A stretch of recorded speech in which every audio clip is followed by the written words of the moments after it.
You will know the truth, and the truth will set you free.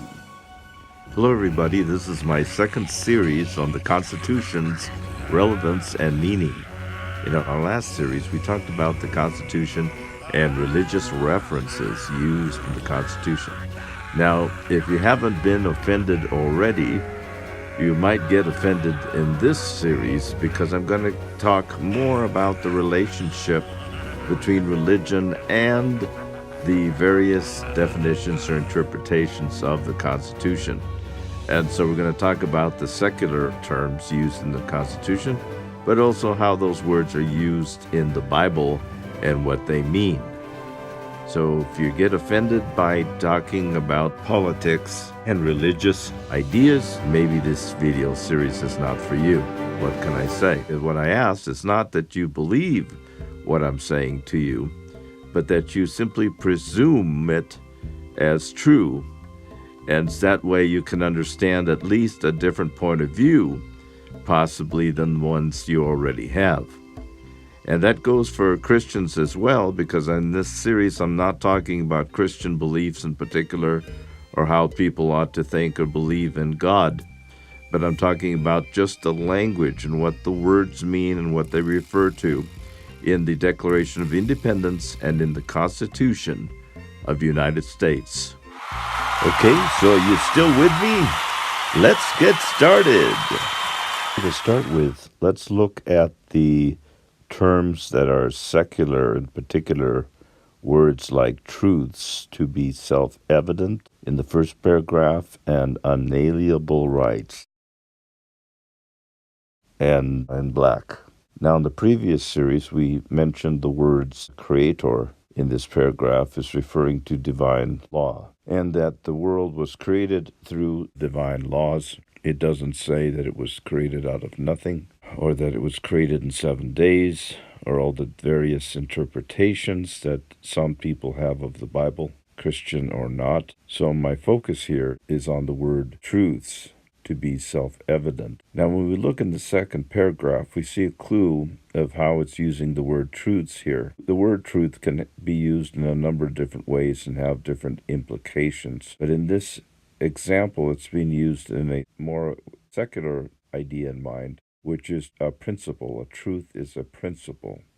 And it's these truths that are self-evident. In other words, it's these principles that are self-evident that the Declaration of Independence is talking about. Then we have the term unalienable rights. These are rights that cannot be denied, but they are natural and they are given to men naturally, that is, without government. Men still have these unalienable rights, and that these are self-evident truths. So this understanding is possible without necessarily having to have a government. It's simply an understanding man has about himself, his own nature, and the world in which he is a part. In the second paragraph, we have the word governments are instituted among men. And so that is to secure these rights, referring again to unalienable rights. To secure these unalienable rights, governments is instituted among men. So the institution of government, of course, is a secular idea. But what is unique here is that the government is not instituted by God, but the governments are instituted by men, is the main point here. That God doesn't demand that any government have any sovereign power or authority granted by God or a creator, but these principles are self-evident in men, and through these principles is how governments are formed. So any form of government may be destructive of these ends. What ends? Of these ends to secure the unalienable rights, which is listed in the first paragraph as life, liberty, and the pursuit of happiness. So anything that interferes with those rights that men have without laws, without human authority, then it is the right of the people. Again, the word right now has been used 3 times. This time it's the right of the people who institute these governments to alter or abolish it, and to institute, again, the word institute is repeated here, new government laying its foundation on such principles or truths and organizing its powers in such form as to them shall seem most likely to affect their safety and happiness. So, again, the word happiness and safety is part of the ability to live in freedom and to enjoy its security of having freedom to choose and to define the form of government as well as the powers of government and how those powers are to be applied. Now, in the third paragraph, we have prudence.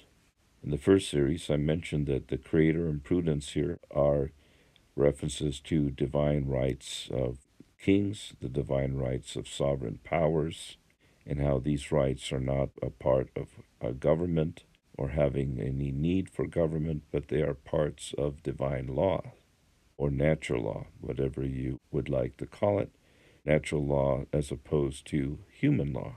So, prudence is a natural law or principle that would dictate that governments long established. In other words, here again is something that would be self-evident, should not be taken changed for light and transient causes.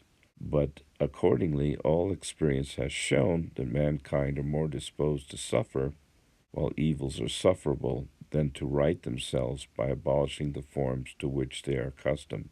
So here we're talking about human nature and the knowledge that man has that is given by nature or divine law, but still he's more disposed to suffer while evils are sufferable than to right themselves by abolishing the forms to which they are accustomed. In other words, governments are given power by the people, but then governments sometimes assume that they have some rights over the people to choose or to change the government or government authorities.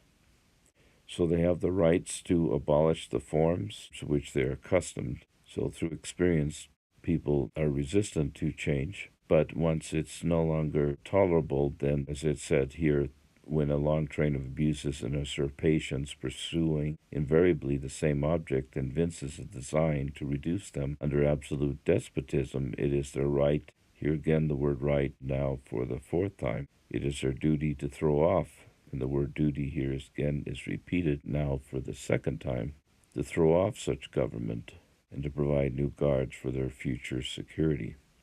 New guards meaning new government leadership that are in place to ensure these inalienable rights and rights of man that are given through natural creation or through natural laws.